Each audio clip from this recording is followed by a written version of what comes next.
Itu nggak terima kalau si Dul itu mau berhenti kerja.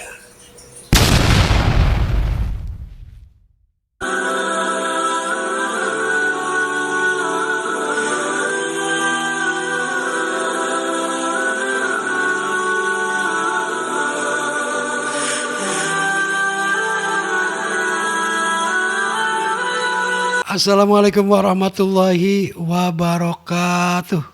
Abang Po di mana aja berada, berjumpa lagi dengan Babe Singkah di sini di Hikayatnya Dul Cetak yang kemarin kita udah bawain sampai Dul Cetak ketemu Babe Saim. Ngapain Dul Cetak ketemu Babe Saim? Dia mau pamit kalau dia mau berhenti kerja. Babe Saim sih kecewa sebenarnya ya. Karena apa?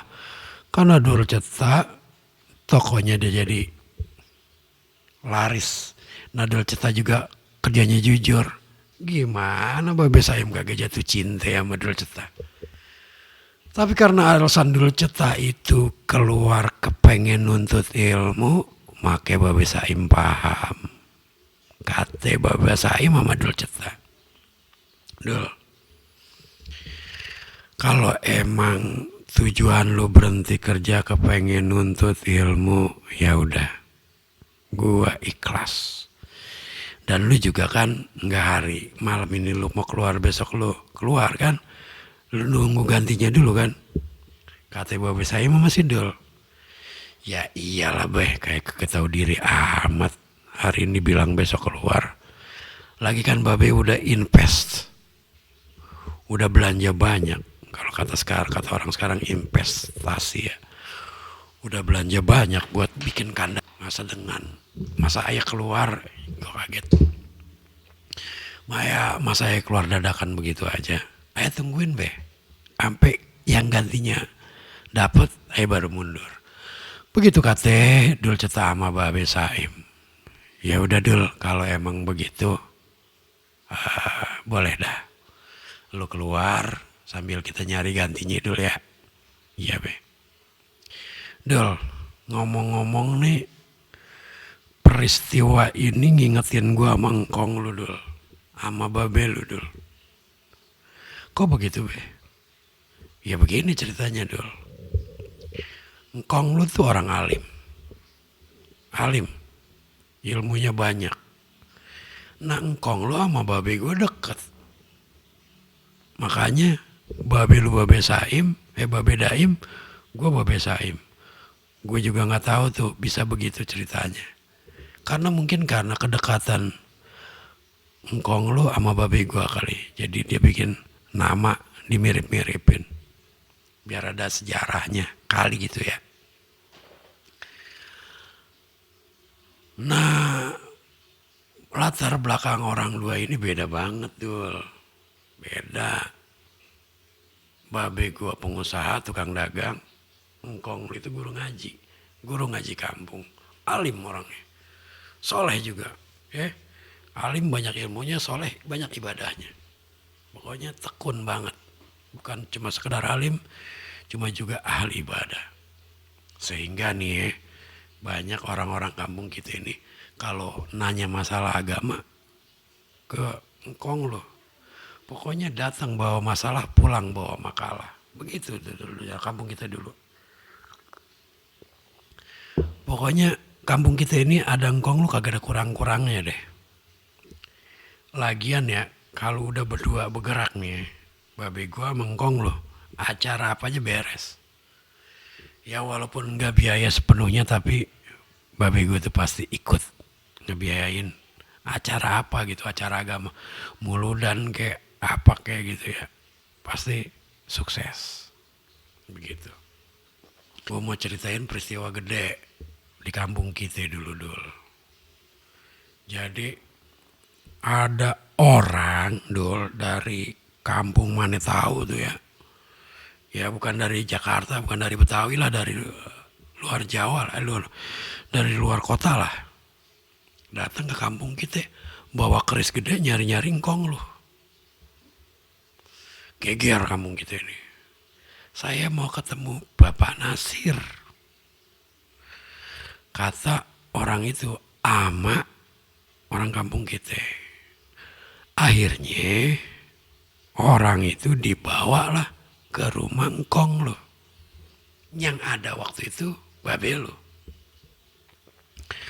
Ngobrol lah dia sama babe lo. Gua ada juga di situ. Gue nyaksiin peristiwa itu. Peristiwanya gimana be? Jadi kok peristiwanya gimana? Terus be. Peristiwanya kayak tadi ya kan. Terus be, apa isi obrolannya be? Ketemu nih almarhum babe lu sama itu orang. Maaf pak, ada keperluan apa ya mau ketemu Pak Nasir? Kata babe lu sama tuh orang. Orangnya udah rada tua ya. Begini deh, sebulan yang lalu saya pergi ziarah di makam wali dan saya ketemu Pak Nasir. Lama beberapa hari saya ngobrol sama Pak Nasir sehingga saya ceritain semua kehidupan saya. Pada titik akhirnya saya cerita tentang pusaka yang saya punya dek. Ini pusaka keturunan dari kakek buyut saya. Terus Bapak Nasir itu ngomong sama saya, bahwa ya sekali-sekali pusaka ini dibawa ke sini dan dimandiin di rumahnya Pak Nasir. Begitu ceritanya deh. Pak, Bapak ketemu Pak Nasir orangnya bagaimana? Kata babe lu nih. Begini deh, Pak Nasir itu rada-rada mirip adik. Tinggi, kurus, hidungnya mancung, nyisir ke samping. Oh iya pak, mirip saya ya? Iya, mirip adik. Babe lu tarik napas dan ngomong ame itu orang. Pak, saya nggak tahu nih cerita ini, di balik cerita ini ada apa. Cuma saya mau ngasih tahu bapak ya. Kalau Pak Nasir, bapak saya itu udah 15 tahun yang lalu meninggal. Loh, serius toh? Bapakmu udah meninggal? Iya pak. Waduh, gimana ini ya? Saya bingung ini. Dek, saya bingung ini dek. Gimana ini? Ya udah, bapak nggak usah bingung. Bapak kan udah sering ziarah, sering berhubungan dengan hal-hal kayak gini. Kita ambil aja hikmahnya pak. Jadi gimana pak? Ya udah dek, anterin saya ziarah aja ke makam Pak Nasir ya. Oh iya, saya nggak keberatan nganter bapak ziarah ke makam bapak saya. Maka siang itu orang itu diantar sama babe lu nih pergi ziarah ke makam engkong lu. Seperti biasa ya berdoa, baca yasin, baca tahlil, terus doa tahlil dibacain di situ. Akhirnya sebelum dia pergi nih, orang ini ngomong sama babe lu, Dek, boleh enggak? Boleh apa pak? Saya nyuci keris saya ini di depan makam babe kamu. Oh boleh pak, nggak apa-apa pak. Kali aja air yang habis nyuci keris itu nyiram pohon di sini, pohon ini jadi pada subur. Gitu. Kate babe lu candaannya. Maka mandiinlah kerisnya itu di makam engkong lu dul. Nggak berapa lama setelah makan dan istirahat, orang itu pamitan pulang, nggak sempet nginep. Nah cerita itu dul tersiar kemana-mana. Orang baru tahu kalau engkong lu itu bukan orang sembarangan setelah dia meninggal 15 tahun yang lalu. Begitu dulu ceritanya. Si Dul cuma mangap dengerin ceritanya Babe Saim, nggak komen nggak apa, terkesimak amat ceritanya Babe Saim. Dul, mangap aja lo kata Babe Saim. Ya be, kok selama ini kagak ada yang cerita ya tentang engkong saya. Emang malu gak cerita? Kagak, emak cuma cerita begini. Dul, kalau lo mau belajar, sawah, kebun, bahkan rumah ini siap dijual. Kalau mau belajar kemana aja. Begitu kata emak, kagak cerita tuh yang halal kayak gitu. Ya emang itu sikap baba lu Dul. Baba lu itu ilmunya dikit. Ya kagak nuntut ilmu kemana-mana. Cuma begitu dia dapet dipakai.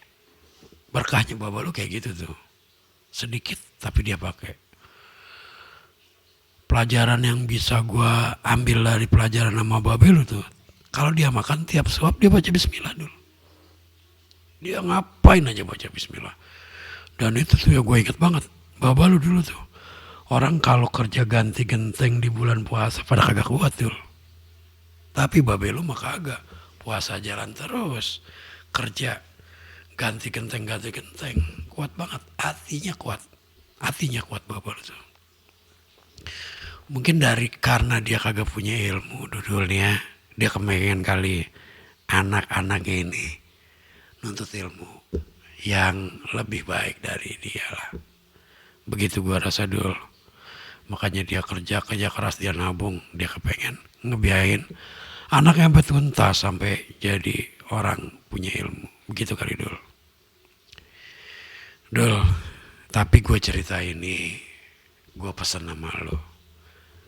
Kalau ada cerita tentang orang tua kita, engkong kita, lu harus pintar-pintar bersikap. Maksudnya gimana be? Bersikap gimana? Ini acan ceritanya. Babe gue orang kaya, ya kan? Orang tahu lah babe gue orang kaya, engkong gue juga orang kaya. Nah gue itu dengan engkong gue babe gue orang kaya, nggak buat gue jadi sombong dulu. Malah gue dagang begini mau. Bikin kandang kambing gue mau. Karena kan yang kaya engkong gue, kan yang kaya babe gue, bukan gue. Makanya buat contoh buat gue tetap berusaha jadi orang baik, tetap mau usaha kerja keras, buat jaga nama baik dan warisan orang tua gue nggak pakai semuanya. Rata-rata babe gue tuh emang mesenin harta warisan ini kalau lo bisa usaha, nah harta warisan itu bangun buat musola kayak apa kayak begitu. Nah begitu juga cerita engkong lu nih, yang lu baru tahu bahwa engkong lu itu bukan orang biasa, tapi orang luar biasa. Tapi kan yang luar biasa engkong lu, bukan lu dulu. Tugas lu pertama, lu jangan sombong sama silsilah lu yang begitu, karena bukan lu yang begitu, tapi orang tua lu. Tugas kita bagaimana ngejaga nama baik orang tua kita. Jangan sampai anak ulama nungging di got minum, jangan. Lu kudu jaga nama baik orang tua lu. Nah sekarang kalau emang lu nuntut ilmu, niatin aja. Lu nuntut ilmu biar berkah.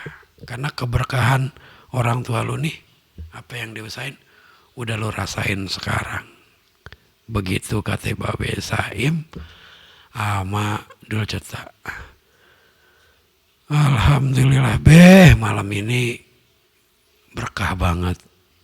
Aye diizinin keluar kerja.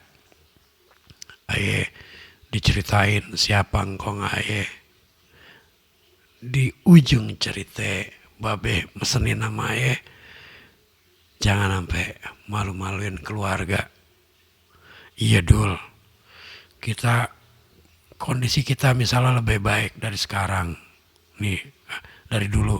Misalnya orang tua kita orang miskin, kita jadi orang kaya.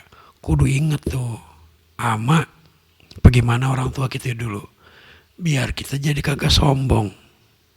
Pokoknya kembali kepada cerita orang-orang tua dulu, kita tahu orang tua dulu, usahain membuat kita jadi lebih baik dulu. Jangan sampai lupa tuh siapa kita, dari mana kita. Aduh, luar biasa. Nih menutupnya gimana, dari mana nutupnya nih? Nutupnya dari sini aja deh. Akhirnya Sidul pamit sama Babe Saim, dan dia pulang. Kembali dia nyalahin obornya, ngelewatin kurang dari 1 kilo ke rumahnya. Kuburan, pohon bambu, kebun yang sepi dengan colen, penerangannya dengan obor. Kita ketemu di sambungan Sidul di video berikutnya. Babe undur diri. Wabillahi taufiq wal hidayah. Wassalamualaikum warahmatullahi wabarakatuh. Alhamdulillah.